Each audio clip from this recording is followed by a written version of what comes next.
Hello student, welcome to another session of hybrid chemistry. आज की class में हम लोग बेसिकली केमिकल काइनेटिक को कंटिन्यू करेंगे। लास्ट क्लास में हम लोगों ने जीरो ऑर्डर रिएक्शंस को कवर कर लिया था एंड आज का जो सेशन है, आज हम लोगों को फर्स्ट ऑर्डर रिएक्शन को कवर करना है ना। तो अगर मैं आपसे पूछूं कि फर्स्ट ऑर्डर रिएक्शन क्या होता है, फर्स्ट ऑर्डर रिएक्शन क्या होता है, मैं आपसे पूछूं तो सिंपली हम कह सकते हैं कि वो रिएक्शन जिसमें rate first power of the concentration पे डिपेंड करता है, उसको हम फर्स्ट ऑर्डर रिएक्शन कहते हैं। मतलब आप इसको लिख सकते हो कि rate of reaction depends depends क्या बेटा, upon upon first power of concentration. It's called beta what is called first order reaction. First order reaction कहलाता है। ऐसा मैंने क्यों कहा, इसके पीछे भी वजह है। जैसे मैंने कहा कोई ए है और इस ए से हम लोग बी की तरफ जा रहे हैं, तो अगर मैंने कहा टी जीरो पे इसका अमाउंट ए नॉट है, ठीक है, और टी इक्वल टू किसी टी डैश पे अगर हम पूछें, तो अगर मैंने कहा कि ये ए नॉट माइनस एक्स है सपोज, ठीक है, तो ये कितना होगा भैया, ये तो x होगा और इस x को हम bt बोलते हैं और इसको हम बोलते हैं at। क्यों बोलते हैं उसका वजह मैं लिख रहा हूँ। देखो at एंड bt हमने क्यों लिखा, देखो at जो है इज अमाउंट, क्या बेटा, इज अमाउंट ऑफ a, ठीक है ना, after after time t, and bt is amount of B, क्या बेटा, आफ्टर टाइम, मेरे बच्चे टी, ठीक है ना। इन दोनों टर्म्स को आपने समझ लिया होगा एटी एंड बीटी क्या है। अब सवाल ये उठता है कि हम इसके रेट को कैसे आइडेंटिफाई करें। आपको मालूम है अगर ये फर्स्ट ऑर्डर रिएक्शन है तो some R is equal to K times क्या होगा, ए की पावर वन होगा, या हम इसी को some R is equal to K times A not minus क्या लिखोगे, ए नॉट माइनस एक्स लिख सकते हैं कि पावर क्या बेटा वन। अब आर को हम क्या लिख सकते हैं, ये भी आपको पता है, minus D A over D T. क्या लिख सकते हैं, आर बराबर minus D A over D T लिख सकते हैं, या यही बराबर हो सकता है plus D B by D T, और ये बराबर हो जाएगा किसके, D X over D T, जो कि इसके बराबर some K times A not minus X के बराबर होगा। बेसिकली ये तो रेट लॉ है भाई, rate of reaction is directly proportional to क्या बेटा, कंसंट्रेशन की पावर ऑर्डर, ऐसा रेट लॉ एक्सप्रेशन कहता है। अब इन टर्म्स को हमें यूज नहीं करना है, इन टर्म्स को हम यूज नहीं करते हैं, हम डायरेक्ट x और x इसमें वेरिएबल्स देख रहे हैं, इनको उठा लेते हैं। That means dx over dt equal to some k into a naught minus x होगा। अगर हम वेरिएबल्स को सेपरेट करते हैं तो बहुत ही क्लियर है कि dx over dt, dx over क्या बेटा, dx over A not minus x, और यहाँ पे आ जाएगा k इंटू डी टी। समझ में आ रहा है। अब इंटीग्रेशन का साइन यूज कर लेते हैं, तो ये जीरो टू टी लिमिट में अगर हम इसको देख लें तो ये तो के टी बन जाएगा, और ये क्या बचेगा बेटा, के टी, और देखो ये क्या है, बोलो, one upon x D x जैसा है कि नहीं। तो इसका जो इंटीग्रेशन होता है आपको पता ही है, एल एन में होता है ना, क्या होता है एल एन, एल एन का मतलब नेचुरल लॉग होता है, और वो भी माइनस साइन, यहाँ पे एक्स है तो माइनस साइन भी आएगा, माइनस क्या होगा बेटा, बोलिए, L N, L N natural log A not minus X आएगा। और इसमें हमें एक लिमिट भी लगानी होगी, जो कि लिमिट होगा क्या बेटा, जीरो टू एक्स, क्यों, टी इजकल टू जीरो पे जो अमाउंट है इसका जीरो है, और T equal to T dash पे कितना है, एक्स है।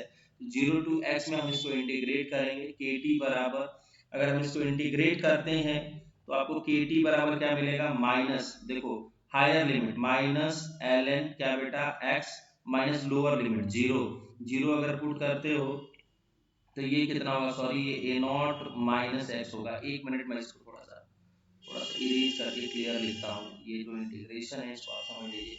इंटीग्रेशन आप कैसे समझोगे भैया, इसका इंटीग्रेशन हायर लिमिट में मतलब एक्स यहाँ पे वैल्यू पुट करें तो ये कितना होगा minus L N A not minus x होगा, माइनस ऑफ लोअर लिमिट में क्या होगा देख लो, यहाँ पे हम लोग एक्स की जगह जीरो पुट कर देंगे, जीरो पुट करोगे तो ये जीरो हो गया, यानी कि माइनस क्या होगा एल एन ए नॉट होगा कि नहीं होगा। अब इसको अगर हम सॉल्व करते हैं ये तो के टी के बराबर होगा, दैट मीन्स यहाँ से k T will be equal to हमको क्या मिलेगा बेटा माइनस माइनस प्लस हो गया, that means L N A not minus L N A not minus x जैसा आएगा एक्सप्रेशन। अगर हम इसको कंपेयर करें log m माइनस एन से तो ये के टी बराबर होगा एल एन बोलो A not upon A not minus X. ये हमारा एक एक्सप्रेशन है, इस एक्सप्रेशन को यूज करके हम क्वेश्चंस को सॉल्व कर सकते हैं for the first order reaction. आपको किसी भी तरह की कोई प्रॉब्लम नहीं होनी चाहिए। अब जो एल एन है उसको नेचुरल लॉग बोलते हैं, क्या बोलते हैं बेटा नेचुरल लॉग बोलते हैं।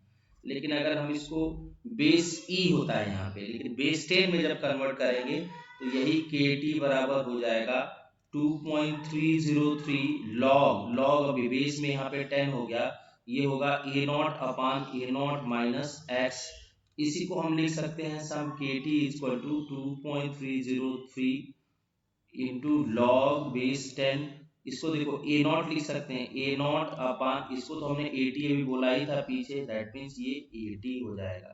तो आपको एक बहुत अच्छा सा एक्सप्रेशन पता चल गया, सम के टी इक्वल टू 2.303 क्या बेटा ए नॉट अपान ए टी, और ए टी आपको दिख गया कि हमारा ए नॉट माइनस एक्स के बराबर होता है। आप यहाँ से भी इसको कंक्लूड कर सकते हो। तो आई होप कि आपको ये समझ में आया होगा। अब हम आगे थोड़ी सी अगर इसमें बढ़ते हैं, दैट मीन्स कुछ और भी एक्सप्रेशन हमें निकालना होगा। क्या एक्सप्रेशन निकालना होगा, जैसे मैं पूछूं कि आप ए टी बताओ, ए टी क्या होगा, मैं पूछूं बी टी क्या होगा। अब एक अच्छे क्वेश्चंस बनने लगे, ए टी और बी टी का अमाउंट निकालो।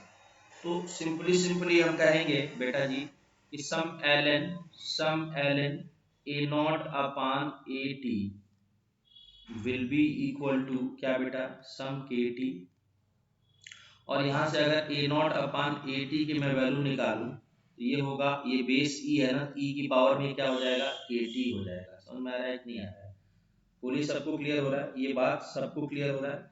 मीन्स अगर हम A not upon A not minus X कर दें ए टी की वैल्यू तो यही लिख सकते हैं ना बेटा। तो यहाँ से ये कितना बैठेगा बेटा ई की पावर के टी। ये बात आपको क्लियर होना चाहिए। अगर आपसे पूछा जाए कि ए टी की वैल्यू कैलकुलेट करो, माय डियर स्टूडेंट, अगर आपसे कहा जाए कि इस ए टी की वैल्यू कैलकुलेट करो, that means this A T will be equal to into E की power K T will be equal to some A not, and from here A T will be equal to some A not upon E की power K T. And अगर हम इस A T को निकालें तो exactly होगा A not into E की power minus of K T, या some A T will be equal to A not E की पावर माइनस के टी। ये हमारा एक एक्सप्रेशन है, इस एक्सप्रेशन को भी एग्जाम्स में पूछे जाते हैं, दैट मीन्स आप इसको भी याद करेंगे, है ना। ये पॉइंट आपको समझ में आ गया होगा कि ए टी हमने निकाल लिया। ए टी क्या है, final amount of A. A T क्या है बेटा, फाइनल अमाउंट ऑफ ए भी मानते हैं, फाइनल अमाउंट ऑफ ए, या हम कह सकते हैं amount of A after time some t, ये भी हम कह सकते हैं amount of A after some time t. अब मैं आपसे पूछूं कि बी टी क्या होगा मेरे प्यारे बच्चों, अगर मैं पूछूं व्हाट इज बी टी, मतलब बी टी अगर आपको निकालने के लिए मैं पूछूं तो आपको सीधे सीधे पता हो रहा है यहाँ से कि A not upon A not minus X equal to some K T, या हम लिख सकते हैं ये क्या A not minus X will be equal to A not बोलो ई की power minus of K T. तो यहाँ से x क्या होगा बेटा, आप बहुत अच्छे से बता सकते हो मेरे बच्चों कि A not minus A not E की power minus of K T होगा, या सम x बराबर ए नॉट को अगर हम कॉमन ले लें तो 1 माइनस ई की power minus of K T होगा। मतलब यहाँ से हमने इस टर्म को भी कैलकुलेट कर लिया, आपको कोई प्रॉब्लम नहीं हो रही होगी यहाँ तक। जो भी ये फॉर्मूले इस टाइप से मैं बना रहा हूँ इनको बार बार एग्जाम्स में पूछे जाते हैं, आप इनको कवर करोगे। अब जो हमारे सामने सवाल है वो सवाल पे ध्यान देते हैं। सवाल है जो कि जेई में पूछा गया है जेई में पूछा गया है, कब पूछा गया मैं ये भी बता देता हूँ, 1998 में जेई के एडवांस पेपर में पूछा गया है कि कैलकुलेट, मैं क्वेश्चन भी लिख देता हूँ, लिखा गया है कैलकुलेट डिग्री ऑफ क्या बेटा, dissociation for first order reaction, पहले ऑर्डर रिएक्शन के लिए डिग्री ऑफ डिसोसिएशन फाउंड करो। मैं पूछूं कि डिग्री ऑफ डिसोसिएशन क्या होता है, DOD जिसको हम अल्फा से रिप्रेजेंट करते हैं, ये होता है initial reacted moles upon initial moles. आपको पता है रिएक्टेड कितना है बेटा x, तो इनिशियल कितना है A not, that means alpha बराबर A नॉट इंटू एक्स होगा कि नहीं होगा। अब इस वैल्यू को हम कैसे निकालें भाई, देखो x बराबर यहाँ से क्या होगा, x बराबर होगा बोलो A नॉट इंटू अल्फा, और x को हम लोग कैलकुलेट कर सकते हैं भाई, यहाँ से x को हम कैलकुलेट कर सकते हैं। दैट मीन्स अगर हम x को इक्वेट करा दें तो आप ऐसे लिख सकते हो, मैं नेक्स्ट पेज पे आ रहा हूँ, आप ऐसे लिख सकते हो कि सम A not into alpha that is x बराबर x की एक दूसरी value A naught minus 1 minus e की पावर माइनस ऑफ kt।